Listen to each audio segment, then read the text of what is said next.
ఎవరు గెలుస్తారు ఎవరు ఓడిపోతారు అనేది ముఖ్యంగా మనం మాట్లాడుకోవాల్సిన అవసరం లేదు. కానీ ఎలక్షన్లు అనేటివి విద్యార్థులు, ఉపాధ్యాయులు, ఉద్యోగస్తులకు ఉపయోగకరంగా ఉండాలి. ఏదైతే ప్రతిపక్ష పార్టీలు ఉన్నాయో వాళ్ళు ఇంతవరకు కూడా అసెంబ్లీ సమావేశాల్లో ఎలాంటిదంటే ఓట్లకు ఒకవైపు మేము ఆధారపడి ఉంటే వీళ్ళు ప్రతిపక్ష పార్టీ నాయకులు కనీసం అసెంబ్లీలోకి పోయి మాట్లాడాల్సినటువంటి పరిస్థితి కూడా లేకుండా పోయింది.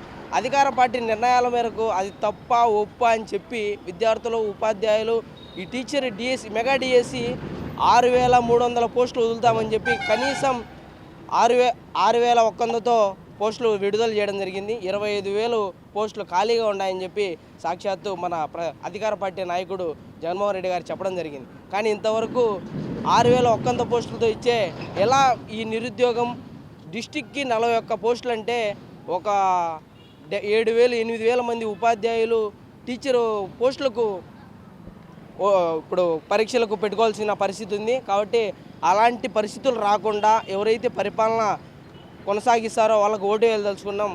ఈసారి మాత్రం ఎవరైతే అధికారంలోకి వచ్చిన తర్వాత విద్యార్థులకు, నిరుద్యోగులకు హామీలు ఇచ్చి వాళ్ళకు కోరికలు నెరవేరుస్తారో వాళ్ళకు మాత్రమే ఓటు వేయదలుచుకున్నాం. 25,000 పోస్టులు ఖాళీగా ఉన్నాయని చెప్పి అధికారంలో ఉన్నప్పుడు, ప్రతిపక్షంగా ఉన్నప్పుడు ఆయనే చెప్పినాడు. ఇప్పుడు 6,100 పోస్టులు మాత్రమే విడుదల చేసినాడు. ఎంతవరకు న్యాయం?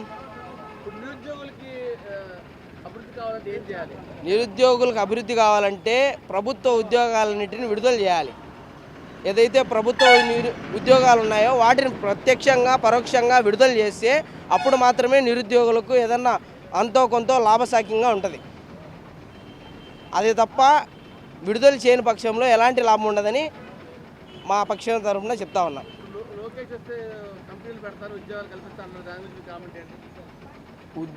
ఇప్పుడైతే ప్రైవేటు పరంగా అయితే అంతో ఇంతో అనంతపురము, ఈ చిత్తూరు, తిరుపతి, కియా ఇలాంటివి ఉన్నాయి. అవి కాకుండా ప్రభుత్వ ఉద్యోగాలు ఏమైనాయి?